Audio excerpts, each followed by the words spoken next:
40 साल बाद ननिहाल पहुंचे भारत सरकार के संयुक्त सचिव, गांव के लोग हुए गदगद। शुक्रवार को रानीगंज प्रखंड क्षेत्र के कोशिकापुर दक्षिण पंचायत में भारत सरकार के मत्स्य विभाग के संयुक्त सचिव नीतू कुमारी प्रसाद एक निजी कार्यक्रम में अपने ननिहाल कोशिकापुर दक्षिण आई हुई थी। भारत सरकार के मत्स्य विभाग के संयुक्त सचिव का कोशिकापुर दक्षिण में आगमन होने की सूचना जब लोगों को मिली तो काफी संख्या में लोग संयुक्त सचिव से मिलने पहुंचे। पंचायत में संयुक्त सचिव के आगमन से लोगों में काफी खुशी देखी जा रही थी।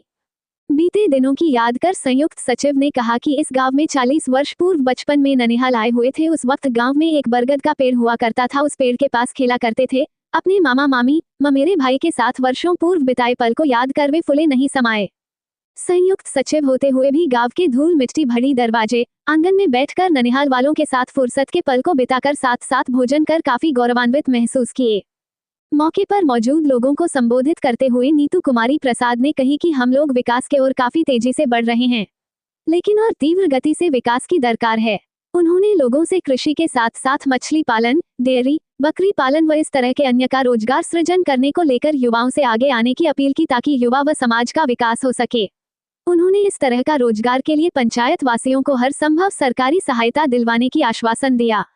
वहीं मुखिया कुणाल कृष्ण गुड्डू, विष्णुदेव मंडल, प्रतापचंद मंडल, सुधांशु मंडल, पिंटू मंडल, रोशन कुमार, इंजीनियर चंद्रकेतु रमन, हरिंदर सिंह, प्रवीण कुमार, मिथिलेश कुमार आदि ने संयुक्त सचिव को बुके व डायरी देकर सम्मानित किया। काफी दिनों के बाद जो है आप अपना जो है नानी गांव आए हैं, कैसा लग रहा है? बहुत अच्छा लग रहा है। सारी पुरानी यादें ताज़ा हो गई हैं और मैं बहुत भावुक भी हो गई कि माँ की बातें याद करके और जो बचपन में मैंने टाइम यहाँ पे स्पेंड किया, जो बिताया, वो सारी बातें एक जैसे चलचित्र की तरह मेरी आंखों के सामने आ रही है। क्या लग रहा है डेवलपमेंट पहले से कैसा लग रहा है? डेवलपमेंट बहुत ज़्यादा हुआ है। सड़कें बन गई हैं, इंफ्रास्ट्रक्चर हो गया है और एग्रीकल्चर भी मैं देख रही हूँ काफ़ी उसका वो मैकेनाइजेशन हो गया, ट्रैक्टर्स वगैरह घर में दिख रहे हैं। लेकिन गरीबी भी पहले से बहुत कम हो गई है। लेकिन मुझे लगता है कि अभी भी बहुत दूर जाना है, क्योंकि पटना या उसके आसपास, मैंने पटना से यहाँ का सफ़र किया, गाड़ी से सफ़र किया, तो मुझे जो आभास हुआ कि पटना से लेकर के दरभंगा तक डेवलपमेंट का एक लेवल है और फिर अररिया तक आते आते वो डेवलपमेंट का लेवल काफ़ी नीचे जा रहा है।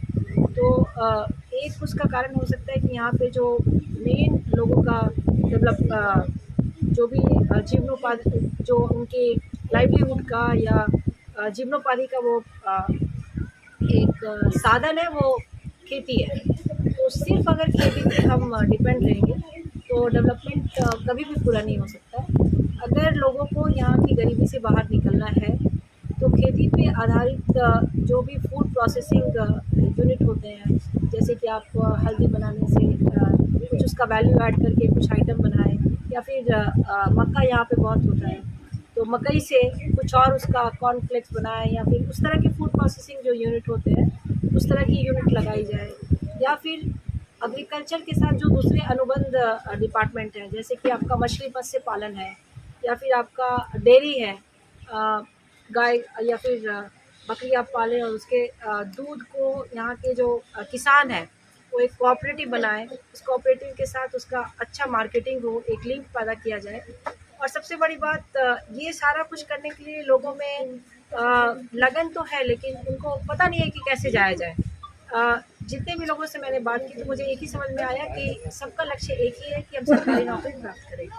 सिर्फ सरकारी, हर एक लोगों को सरकारी नौकरी नहीं मिल सकती है, बिकॉज सरकारी नौकरियां सीमित होती हैं। तो अगर बच्चे पढ़ाई कर रहे हैं, ग्रेजुएशन कर रहे हैं और वो सरकारी नौकरी का सपना देख रहे हैं, तो उस हद में काफ़ी लोग बेरोज़गारी के शिकार हो सकते हैं। तो काफ़ी लोगों को एग्रीकल्चर पे, जो भी हम बोलते हैं कि छुपा हुआ जो बेरोज़गारी होता है एग्रीकल्चर में, उससे अगर बाहर निकालना है तो फूड प्रोसेसिंग यूनिट, उनका जो खुद का एक एग्रीकल्चर और अलाइड सर्विस के साथ डेयरी है, पशुपालन है, मत्स्य पालन है, इस तरह की एक्टिविटी शुरू करें, या छोटे मोटे मैन्युफैक्चरिंग यूनिट्स भी अगर किया जाए, जैसे कि आपके आजकल स्पोर्ट्स के आइटम हैं, या फिर डीजल के जो ऑटोमोबाइल के पार्ट हैं, उस तरह की छोटी मोटी मैन्युफैक्चरिंग यूनिट्स भी की जाए। और इसके अलावा आईटीआई के साथ हम लोगों को बहुत सारी जो टेक्निकल एजुकेशन अगर हम दे सकते हैं, इलेक्ट्रिशियन हो वो या फिर वेल्डिंग हो, तो उस तरह की भी डिमांड बहुत ज़्यादा बढ़ रही है। दूसरे दूसरे इलाकों में जहाँ जैसे लोगों के पास डेवलपमेंट हो रहा है तो उनके पास ये सारे काम करने के लिए लोकल लोग नहीं मिल रहे हैं, बिकॉज लोकल लोगों का दूसरा तरफ रुझान हो रहा है। तो यहाँ के जो हमारे वर्कर्स हैं वो जो पंजाब जा कर के खेती करते हैं, उसकी बजाय अगर वो ऊपर के लेवल पे जा कर के इलेक्ट्रिशियन या फिर वेल्डिंग या फिर छोटे मोटे मैन्युफैक्चरिंग यूनिट्स करें, या 4-5 युवा मिल करके अपना एक स्टार्टअप चलाए और गवर्नमेंट उनको प्रॉपरली लोन दे, ट्रेनिंग दे, तो मुझे लगता है कि पॉवर्टी से काफ़ी बाहर निकल के आ सकते हैं।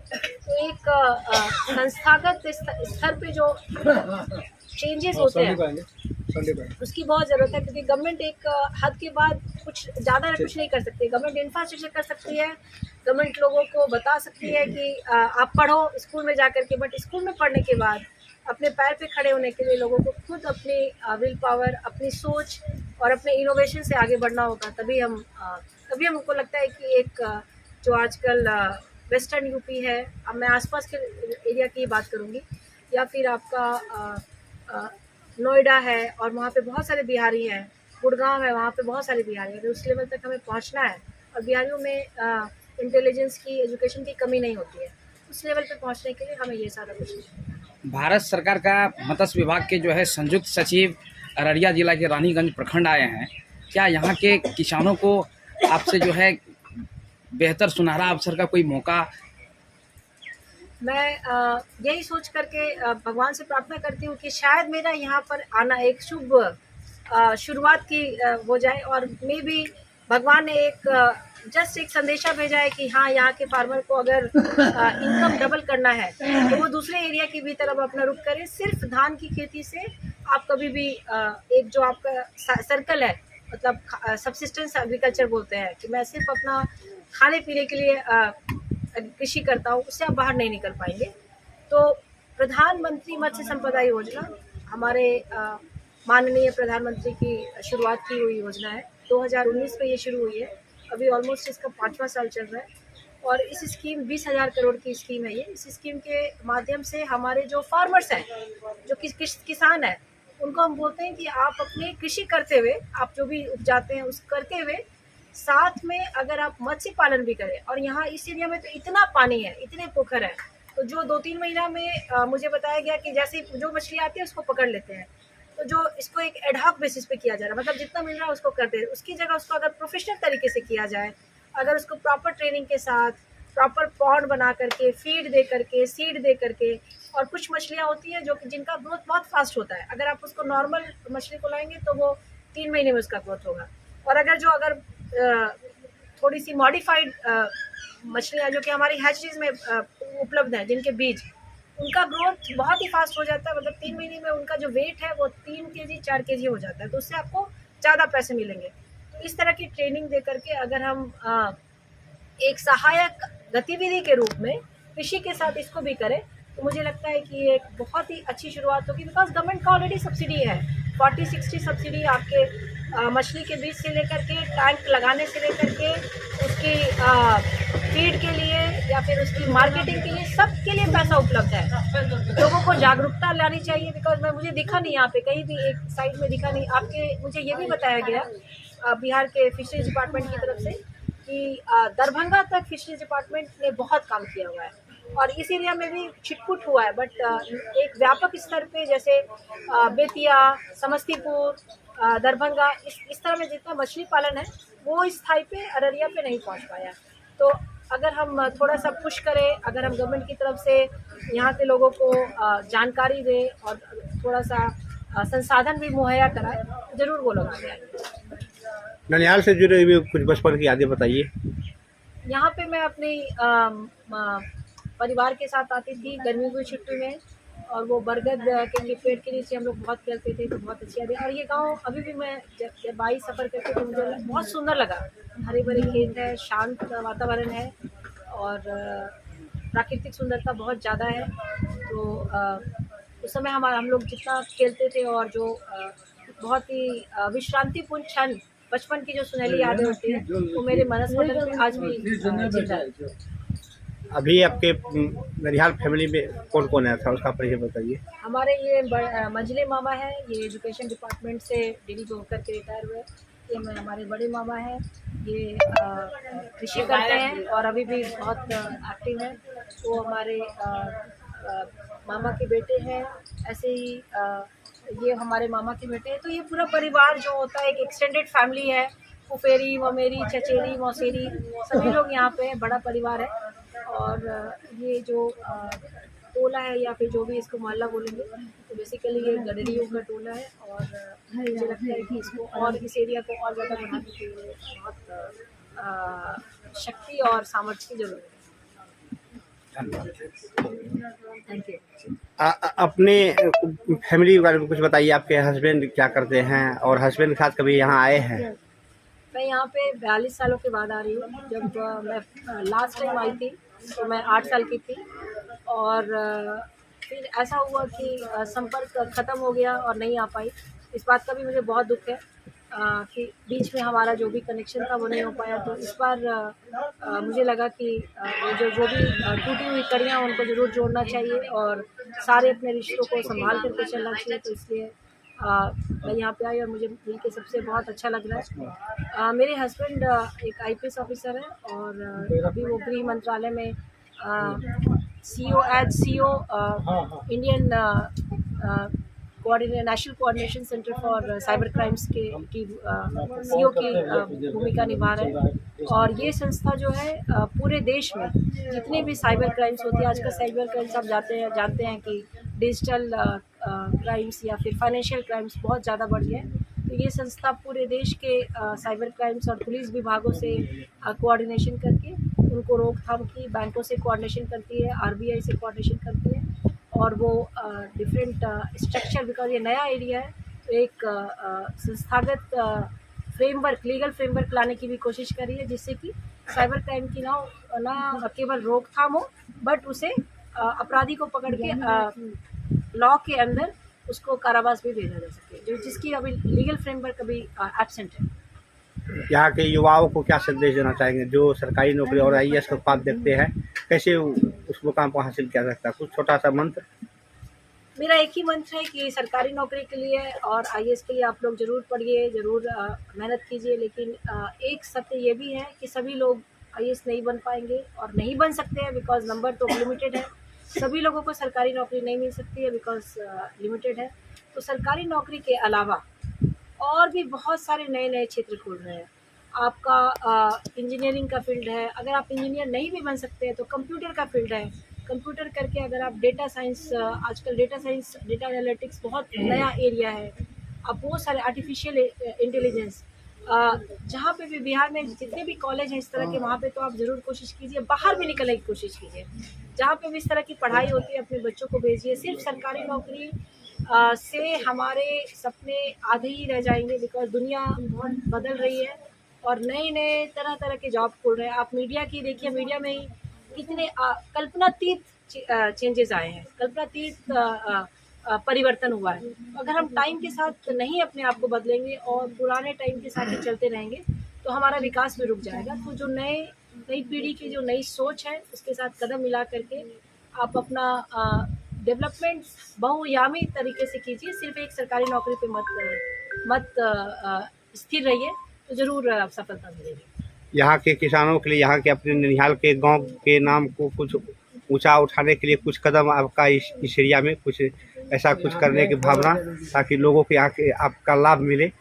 कृषि के लिए तो मैं यही बोलूँगी, बिकॉज मेरा कृषि डिपार्टमेंट से एज अ कलेक्टर ही बहुत संपर्क रहा है। तो मैंने जितना देखा है कि जो परंपरागत कृषि का जो विधान है, जिसमें हम लोग धान की खेती करते हैं, गेहूं की खेती करते हैं, उसमें आप बियॉन्ड अ पॉइंट, मतलब आफ्टर सम टाइम उतना फ़ायदा आपको नहीं मिल सकता है।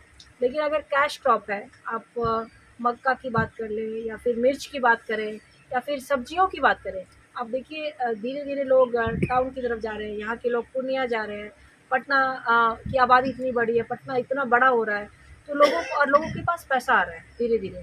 तो जो खान पान, रहन सहन भी का स्तर ऊँचा हो रहा है। लोग ज़्यादा सब्जियां खाने की कोशिश कर रहे हैं, पहले से ज़्यादा सब्जियां की डिमांड बढ़ गई है। या फिर फल जो पहले ज़्यादा नहीं खा पाते थे, फल कर रहे। तो हॉर्टिकल्चर, जो भी आपका केला या फिर आम, मौसमी, जो भी यहाँ पे फल हो सकता है उस तरह की खेती, या जो आपके सब्जियों की है, सब्जियों की खेती, कैश क्रॉप, मक्का या फिर सोयाबीन, जो भी यहाँ की मिट्टी जिसके लिए उर्वरक है और जिसके लिए लाभदायक है, बिकॉज यहाँ की मिट्टी का मुझे बहुत आइडिया नहीं है, बट जो भी कैश क्रॉप होती हैं, सोयाबीन हो सकता है, मिर्ची हो सकती है, वो सारा अगर यहाँ पे उग जाए, धान को थोड़ा सा कम करें तो ज़रूर फ़ायदा होगा। और बहुत ज़्यादा फर्टिलाइज़र की यूज़ करने की कोई ज़रूरत नहीं है, बिकॉज आपकी जो मिट्टी है वो ऑलरेडी बहुत उपजाऊ है, पानी इतना आता है। तो उस हिसाब से अगर आप थोड़ा साइंटिफिक तरीके से, आपके कृषि विज्ञान केंद्र घर घर, हर एक एरिया में कृषि विज्ञान केंद्र है, और सरकार ने इतनी सारी स्कीम अब किसानों के लिए चलाई है। किसानों को ऋण, जो लोन है वो माफ़ी है, और किसानों को नई नई ऋण की सुविधाएं उपलब्ध कराई जा रही है। आपके पास केसीसी कार्ड है, और केसीसी कार्ड में आपके खेत में 1.5 लाख तक विदाउट एनी गारंटी आपको ज़रूर लोन मिलेगा। तो बैंकों की जो सुविधाएं हैं वो मुहैया करानी चाहिए। अगर बैंक पास में रहे, एक आपका लोकल सेंटर रहे, तो किसानों को ज़्यादा दूर तक जाने की ज़रूरत नहीं पड़ेगी।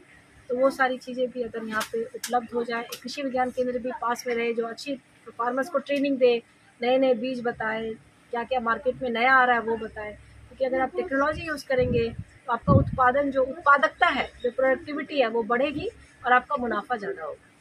एक बार लास्ट में अपना परिचय बता दीजिए। एक बार परिचय बता दीजिए।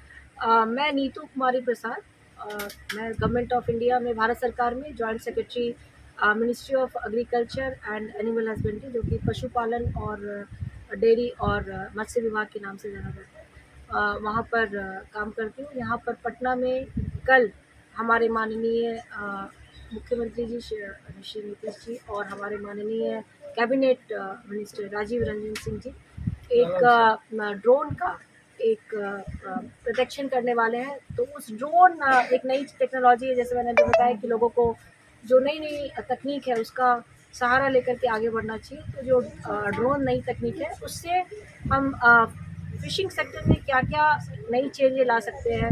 जैसे कि मैंने आपको बताया, आंध्र प्रदेश वगैरह में बड़े बड़े फार्म एक्वाकल्चर की उन लोगों ने नई शुरुआत की है। तो इस तरह के फार्म में ड्रोन से हम फिश फीड डाल सकते हैं, श्रिम्प का फीड डाल सकते हैं, सर्वे कर सकते हैं। ऐसे ही हम बहुत सारे एरिया में जब ट्रांसपोर्ट डिस्टर्ब हो जाता है, हम ड्रोन से ट्रांसपोर्ट भी कर सकते हैं। तो वो ड्रोन किस तरह से फिशिंग सेक्टर में लाया जा सकता है, उसका एक प्रोजेक्शन है कल ज्ञान भवन में। उसी कार्यक्रम के लिए मुझे दिल्ली से यहाँ भेजा गया पार्टिसिपेट करने के लिए, और उसी क्रम में फिर आपको कल सम्मान भी प्राप्त हुआ है। मुझे 2012 में उस समय के जो प्रधानमंत्री थे मनमोहन सिंह जी, उस समय मैं ईस्ट गोदावरी डिस्ट्रिक्ट में कलेक्टर के रूप में काम कर रही थी। तो आधार में देशव्यापी, उस समय आधार शुरू ही हुआ था, तो आधार में देशव्यापी पब्लिक डिस्ट्रीब्यूशन कार्ड स्टार्ट करने के लिए मुझे फर्स्ट प्राइज़ मिला था, डिस्ट्रिक्ट कलेक्टर ईस्ट गोदावरी, प्रधानमंत्री ने दिया था। और 2018 में प्रधानमंत्री माननीय प्रधानमंत्री मोदी जी ने मुझे एक राष्ट्रीय स्तर पे पंचायत में एक डिजिटल सेवा शुरू करने के लिए राष्ट्रीय पुरस्कार दिया था। उस समय मैं rural development and panchayat commissioner of Telangana के रूप में काम कर रही थी। और 2016 से लेकर के 2019 तक लगातार 3 साल तेलंगाना सरकार की तरफ से मैं उस समय NREGS जो आपकी जो स्कीम है वो देख रही थी। हमने लगातार 3 साल राष्ट्रीय स्तर पर प्रथम पुरस्कार लिया है। इतना ही नहीं, स्वच्छ भारत मिशन में, वो भी मेरे अंडर में था, मैं उसकी प्रोजेक्ट डायरेक्टर थी स्वच्छ भारत मिशन की तेलंगाना में। हमने लगातार 3 साल 2016 से 2019 तक राष्ट्रीय स्तर पर पुरस्कार प्राप्त किए हैं। और दीनदयाल उपाध्याय स्कीम, जो कि एक रूरल डेवलपमेंट की स्किल डेवलपमेंट और जॉब इंश्योरेंस की स्कीम होती है, उसमें भी मुझे राष्ट्रीय स्तर पर तेलंगाना गवर्नमेंट की तरफ से 3 बार माननीय मंत्री श्री तोमर जी के हाथों पुरस्कार जी, बहुत बहुत धन्यवाद। चलिए दीजिए। इंडिया का, और 40,000 में 70% आंध्र प्रदेश से आ रहा था। करोड़पति हैं, इस बिजनेस से करके करोड़पति हैं। और इधर बिहार में भी आंध्रा का ही आता है। अब यहाँ पे भी आंध्रा फिश आता है, लेकिन अब बिहार में भी बहुत फिश हो गया है। बिहार धीरे धीरे फिश में सेल्फ सफिशिएंट हो रहा है। आंध्रा का फिश आना बहुत कम है। हाँ, तो बहुत सारा प्लांट का भी पैसा है इसमें। सिर्फ एक स्कीम नहीं है, करीब 20 स्कीम है। आपको गाड़ी चलाने के लिए जो रेफ्रिजरेटर गाड़ी होती है, जिसमें क्या फिश को मार्केटिंग कर सकते हैं, बर्फ रहता है, उसमें आपका निकाले तालाब से, बर्फ वाले में डाले और थोड़ा और शहर में भेजे और दूध पटना में भेजे, रेस्टोरेंट वगैरह में तो आजकल बहुत फिश बिकता है। लोगों को कहीं से चाहिए ना भाई, चाहिए तो आपका फ्रेश वाटर का प्रॉन भी हो जाएगा, सब है। तो हमें कम से कम एक ट्रेनिंग तो करवा देते हैं, अपने हम लोग पैसा देंगे उसका। और अगर कोई टैंक अगर आपका छोटा है, हाँ लेटर आपका चाहिए होगा, वो आपके मछली पालो, तो देखो कितना क्या होता है। वो जैसे जैसे तुमको एक्सपीरियंस आएगा बढ़ेगा। हमारे खाने का हो जाएगा। जो खाएंगे, जो खाए ठीक है, नहीं खाए तो मार्केट में बेच दो ना, तो तुम्हारा व्यापार है ये, खाने के लिए नहीं, व्यापार है ये। सही बात है, बिजनेस है, एक्सपोर्ट हो जाता है। एक्सपोर्ट तो मतलब बहुत बड़ा चीज है। लोकल मार्केट में तो लगभग 10 रुपये आजकल मशरूम कैसे है? कैसे मशरूम है? कैसे मशरूम है?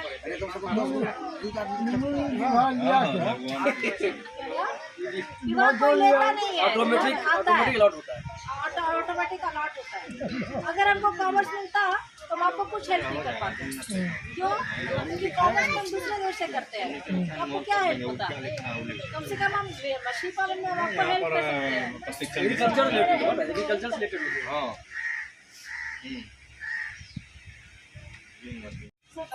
मेरा तेलंगाना कैडर है और ये जो जन्मभूमि है बिहार, वहाँ पे काम करना मुझे बहुत खुशी प्रदान करेगा।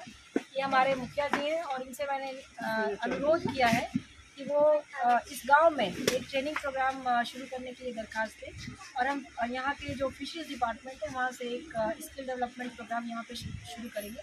सारे किसानों को देंगे और जो चीज़ उनको अच्छा लगता है, हमारी प्रधानमंत्री मत्स्य संपदा योजना में क्या क्या स्कीम है, उसकी सारी जो विशेषताएं हैं, वहाँ पे क्या क्या स्कीम में आपको फंड मिल सकता है, सब्सिडी मिल सकती है, बताई जाएगी। और मैं मुखिया जी से अनुरोध करती हूँ कि इस गांव में मत्स्य पालन को बढ़ावा दें। तो बैंक होना जरूरी है। अच्छा, हो जाएगा। यह आज यह शुभ अवसर पर इस पुण्यतिथि माना जाए, इसको सौभाग्यवश हम सभी ग्रामीणों को प्राप्त हुआ है कि इस मिट्टी के दो लाल, इस मिट्टी से दो लाल पैदा हुए। एक है हमारे डॉक्टर पवन कुमार प्रभाकर, जिन्होंने रिसर्च में उनको अमेरिका और जर्मनी ने प्राइज दिया और इधर भी दिया गया है। इसके बारे में मैं परिचय देता, लेकिन अब समय नहीं है, बहुत कम समय में यही कहेंगे हम। ज्ञान अंशु माली तेरा उज्जवल प्रकाश हम पाते हैं, भावों से भरे हुए दो शब्द नहीं कह पाते हैं, इस मधुर मिलन का आपस में बिसरा न सकेंगे जीवन भर। स्वागत है श्रद्धा सुमनों से, स्वागत ज्ञान पुंज दिनकर। और बचपन में मैं भी स्कूल सब में गाया करता था, दो शब्द वो मैं सुना रहा हूँ, क्योंकि चंद समय में बहुत कुछ कहना है। स्वागत सुभाग मन का करते हैं आज तेरा, पादर्श देव दुर्लभ हर्षित हृदय हमारा। आसन कहाँ से लाऊं जिस पर तुझे बिछाऊं, केवल हृदय ही आसन ये रिक्त है हमारा। पावन सलील नहीं आंसू से पाँव धोले, पग पावड़े के बदले पलकों पर है बिखेरा। स्वागत सुभाग मन का करते हैं आज तेरा। हम यही नहीं कहेंगे, हमारी भगनी है, हम श्रद्धा से इनकी विद्वता को मैं अभिनंदन कर रहा हूँ। ये इतना पिछड़े उजड़े जगह से इतने बड़े पद पर जाना आसान बात नहीं है। मंत्री विधायक क्या कहता, लोकसभा सदस्य बनना आसान है, लेकिन एक बड़े पद पर जाना आसान नहीं है। ठीक बात है ना। तो इन्हीं चंद शब्दों के साथ हम इनका हार्दिक अभिनंदन करते हैं और ग्रामीणों तक से आपका स्वागत करते हैं। क्या नाम है आपका? प्रताप चंद्र मंडल। आपकी भगिनी है? हाँ, आरडीडी हैं हम, पूर्णिया के आरडीडी से 2020 में रिटायर किए दिसंबर में। जी। आप बताइए, आप भी कुछ भगिनी के बारे में बताइए। मैं पंचायत राज कमिश्नर में भी रह चुकी हूँ, तो मोदी जी आप बताइए कुछ भगिनी के बारे में। डिजिटल पंचायत प्रसाद हमारी भगिनी है। हाँ इसका पढ़ाई लिखाई जीवन बचपन से हाँ पोस्टिंग तक उसका वो अलग हमने चीज़ है, देखा, ना हुआ। ये साथ अलग दिया, चीज़ है। राजनीति और साथ में रहा। प्रशासन अलग अलग है। इतना हो जाता है। आज आपके घर आई भी है, कैसा लग रहा है? कैसा लग रहा है मत पूछिए, इसका जवाब नहीं है। क्या नाम है आपका? हाँ? क्या नाम है आपका? विष्णु मंडल। क्या भाई बहन है आप? हम 3 भाई हैं, हाँ, एक बहन एक बहन। आपसे बड़ी है बहन? बड़ी थी है, मर गई। और बहन नहीं है अभी? उन्हीं की बेटी है ये? जी।